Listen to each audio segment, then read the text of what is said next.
दोस्तों, star delta motor का starter बनाने के लिए कितना मटेरियल उसके अंदर लगता है आज की वीडियो में हम वही बताने वाले हैं। स्टार डेल्टा मोटर का स्टार्टर बनाने के लिए सबसे पहले लगेगा 3 पोल एमसीबी।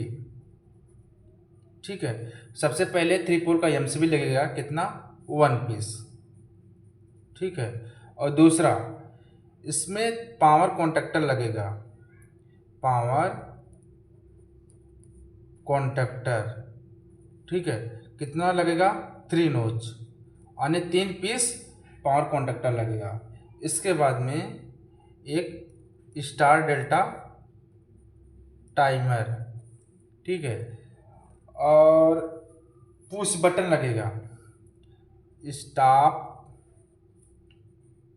Push button. ठीक है, और स्टार्ट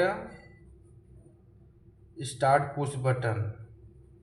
ठीक है, एक स्टॉप पुश बटन लगेगा, एक स्टार्ट पुश बटन लगेगा। इसके बाद में उसमें एलिमेंट लगेगा, एक यनो का एलिमेंट लगेगा। ठीक है, एलिमेंट। इसके बाद एक एनसी का एलिमेंट लगेगा। ठीक है, और इसके बाद इंडिकेटिंग लैंप।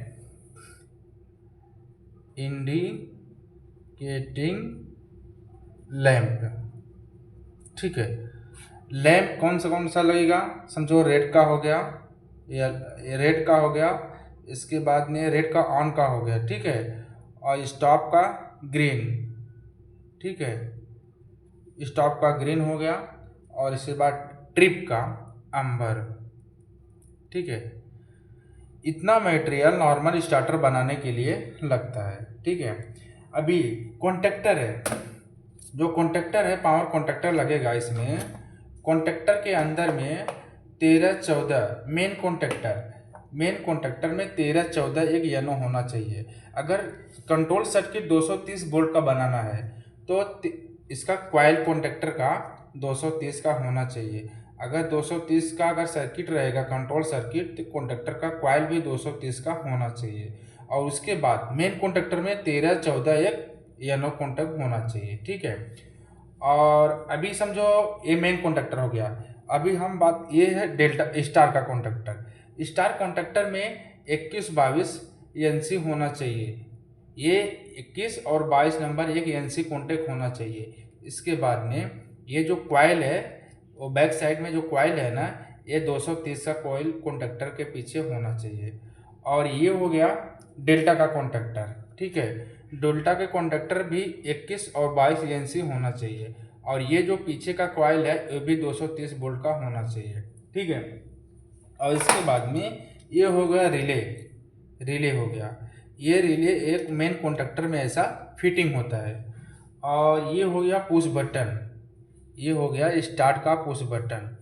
इसमें पीछे की तरफ यनो का एलिमेंट होना चाहिए। ठीक है, और ये हो गया स्टॉप का, ये स्टॉप का पुश बटन हो गया। इसके पीछे साइड में एनसी का एलिमेंट होना चाहिए।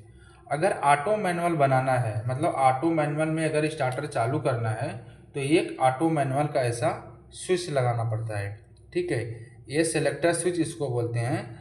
और ये सेंटर में ऑफ है, सेंटर में ऑफ है, और लेफ्ट साइड में ऑटो है, और राइट में मैनुअल है। ये क्या है, अगर मैनुअल में डालेंगे इसको, अगर मैनुअल पे डालेंगे तो ये पुश बटन के ऊपर चालू होता है स्टार्टर।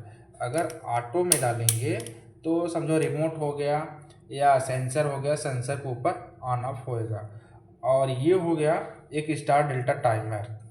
ठीक है, एक स्टार डेल्टा टाइमर। ठीक है, स्टार डेल्टा टाइमर रखता है, ये टाइमर है 800 ESD, ये मॉडल नंबर है।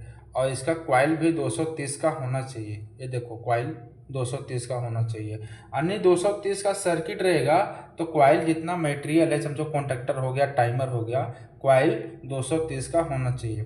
अभी ये एनसी है 21-22 एनसी किसके लिए है, ये इंटरलॉकिंग के लिए, ये इंटरलॉकिंग के लिए एनसी की ज़रूरत पड़ती है। और येनो रहेगा तो नहीं चलेगा, येनो खाली मेन कॉन्टैक्टर में एक में होना चाहिए। 13 और 14 जो मेन का कॉन्टैक्टर रहेगा जिसमें रिले फिटिंग होता है उसी में होना चाहिए। और स्टार और डेल्टा में कॉन्डक्टर में एक एक एनसी होना चाहिए। पहले ये समझ लीजिए स्टार का कॉन्डक्टर है, यहाँ पे एक एनसी की ज़रूरत पड़ेगी, और डेल्टा का कॉन्डक्टर है, एक एनसी यहाँ पे ज़रूरत पड़ेगी।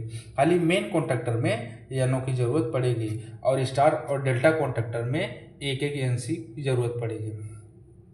तो स्टार डेल्टा स्टार्टर बनाने के लिए इतना मटेरियल लगता है। इसके बाद में एक 3 पोल का एमसीबी इंडिकेटिंग 3 लैंप, ठीक है, बस इतना ही मटेरियल लगता है, ठीक है, स्टार डेल्टा स्टार्टर बनाने के लिए, अगर नया स्टार्टर बनाना है तो।